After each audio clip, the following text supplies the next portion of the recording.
segment in the next commercial break. Richard Carr, Buick GMC Cadillac, people you can count on sponsoring this segment on Baylor Athletics. And we're joined by Grayson Grundhoefer, Bearcast co-host and also director of recruiting of what we do with Sic'Em365.com and college analyst. So Grayson, not a surprise. You've seen the reaction in the forums. We've had it in the chat room.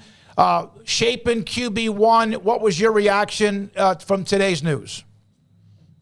I mean, it's one of those things where I'm not surprised at all that Dave Aranda went ahead and made this announcement. I kind of was actually more surprised that it took this long to announce a decision. This is something that I think going into the spring, and especially after a couple of weeks into the spring, it really felt like Blake Shapen had just kind of done the necessary things to entrench himself as the quarterback at Baylor. And whether that was taking big steps as a leader, which Dave Aranda mentioned, his leadership has grown immensely. It's more so becoming his team than it was a year ago. The consistency was another aspect that Dave Aranda mentioned, and that's something, again, we saw throughout the spring. He was consistent. Every single practice, it seems like he was getting better and better. Of course, the spring game comes, and Dave Aranda even mentioned this in the press conference. The spring game came, and he could understand why people on the outside might sit there and say, oh, Sawyer Robertson looked maybe better than Blake Shapen did. Maybe we should, go that direction. But at the end of the day, this came down to a cumulative factor. And what Blake Shapen showed them throughout the spring gave Dave Aranda, Jeff Grimes, and Sean Bell enough confidence to go ahead and name him the starter immediately after spring football. Grayson, this is also doesn't have to be a permanent decision for anybody who's upset or worried about it, in that, look, Blake Shapen's been hurt a couple times. Sawyer Robertson could step in and play well, and then you're kind of back to square one when it's all said and done. So I do – sometimes people get a little too tense and upset right off the bat, but this does seem to be the easiest way and the smartest way to go, at least for the first few games of the season. I definitely agree with that, Paul. And I think the only thing this means is that Blake Shapen's going to be the starter for day one. For their first day out there, their first game, going into fall camp and into that first game, he's going to be the starter. I think that's pretty much all it guarantees, because Baylor plays a very good Utah team the second weekend of the season. And if Blake Shapen doesn't play well, then who knows? Maybe this ends up being Sawyer Robertson's team from that point on. We'll just have to wait and see on that. But I think that overall, Dave Aranda seemed very happy with the way that Sawyer Robertson took the news. This is a guy that's completely bought into the Baylor program. Baylor's where he wants to be. He's going to continue to compete and try to find himself as the starting quarterback at some point, maybe this season. And you're exactly right. I mean, Baylor quarterbacks getting through an entire season healthy, I don't know that I could tell you the last time that happened. And so Sawyer Robertson's going to have to be ready, because more likely than not, he's going to get an opportunity to either start a football game this season or at least contribute in a big way and potentially try to lead Baylor to a big victory if Blake Shapen does miss some time at some point. Grayson, I think you mentioned something important there. What is their second game? Utah, a very good Utah team. Yeah, Utah at home. Hey, Sawyer, go suit up, pal. Go take on Utah in week number 2. I wonder, I'm sure they thought about everything big picture, but I have to think that having a game that early on had to have impacted and, helped break things Blake's way as far as the experience factor goes. Maybe I'm totally wrong on that, but that seems like a big game to throw Sawyer Robertson into for his second start. I mean, I guess that's possible, a possible way of looking at it. I do think, you get the tune-up game, the first game of the year against Texas State. You get another one after the Utah game. But you're right. I mean, you got to be ready to go. I mean, Blake Shapen's going to get probably a ton of reps against Texas State, even if that game does turn into a blowout, which, I don't know how bad it's going to be. I don't think it's going to be, a 40 or 50-point win for Baylor. But I do think Baylor gets by that game pretty comfortably. But you're going to need to get Blake Shapen reps, and you're also probably going to want to get Sawyer Robertson some reps in that game as well, just in case something happens in that marquee matchup against Utah. Grayson, what does, besides experience, Shapen do better than Sawyer Robertson?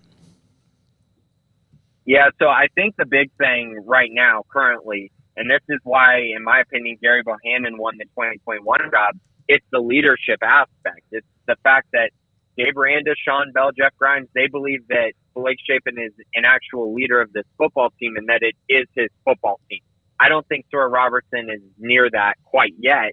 And Blake, to be honest, Blake Shapen wasn't near that last year. And I think we saw the ripple effect of him not being an elite leader last season, as well as other guys not stepping up into that leadership role as well. It really hurt their team last year. And so I think this year, him being a true leader on this football team is massive. I think if you're going to look at the X's and O's part of their game, I think Blake Shapen is a better improviser than Sawyer Robertson. I also think certain things that he's asked to do, footwork-wise, whether it's out of the play action or under center, I think Blake Shapen's just ahead of the curve right now compared to Sawyer Robertson because of Sawyer coming from the Mike Leach offense, the air raid offense. He hadn't taken many snaps from under center during his career, so that's been a huge adjustment for him. And right now, Blake Shapen is significantly further ahead of him in that regard. And Baylor quarterbacks are asked to do that a whole lot in this wide zone RBO scheme.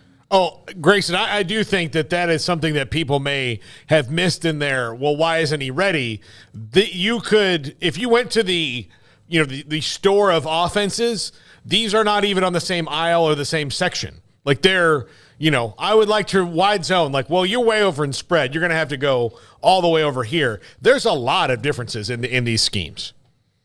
You're exactly right. And specifically what the quarterback is asked to do is completely different. And you would think that, most Baylor fans probably understand that because if you look at this offense compared to, the offense that Art Briles was running, it's completely different. I mean, everything about it, from the run scheme to the passing game to the reads that you have to make to the tight end usage. I mean, there's so many differences between the two offenses. And you're exactly right. Sawyer Robertson comes to this situation, and a big part of his decision was actually to get himself more ready for the NFL, and he felt like he would do that in Baylor's offense compared to what Mississippi State was running, there with Mike Leach gone now. And so, I think it's just a learning curve, but I think ultimately we saw the flashes, and I think the coaching staff saw the flashes they needed to see from Sawyer Robertson this spring to give them a ton of confidence in what he's going to be in the near future. Grayson, I know you have a lot of sources and connections. I know that everybody that works for us or with us, they all have their own ways of kind of getting even more inside information, although it can be airtight at times. Have you had any kind of reaction from any players that you've reached out to, or were you able to do that? I think that as far as reaching out to the players, I think that it's become very interesting to hear just kind of this overarching theme of, hey, it makes a lot of sense that Blake Shapen is the guy. And I think the players knew for a while that it was going to be Blake Shapen. So I don't think this is necessarily anything new. But yeah, I mean, outside of that, I haven't really heard a whole lot, just more so of like, hey, this makes a lot of sense. This seems about right based on what we saw this spring. But I've also heard a ton of, hey, but Sawyer Robertson's very talented type things. And so I think that should be a huge positive for Baylor fans who are kind of maybe on the edge about, was Sawyer Robertson a complete miss or something like that? I don't believe this has anything to do with that. It's more so about the steps that Blake Shapen took to win the starting quarterback job and less to do with, what Sawyer Robertson does poorly. All right. Be careful on the way home. Grayson, thank you very much for your time. Grayson Grundhoefer, recruiting analyst, Bearcast co-host, and also football analyst for all of what we do, the umbrella of Sic'Em365.com and 365 Sports. When we come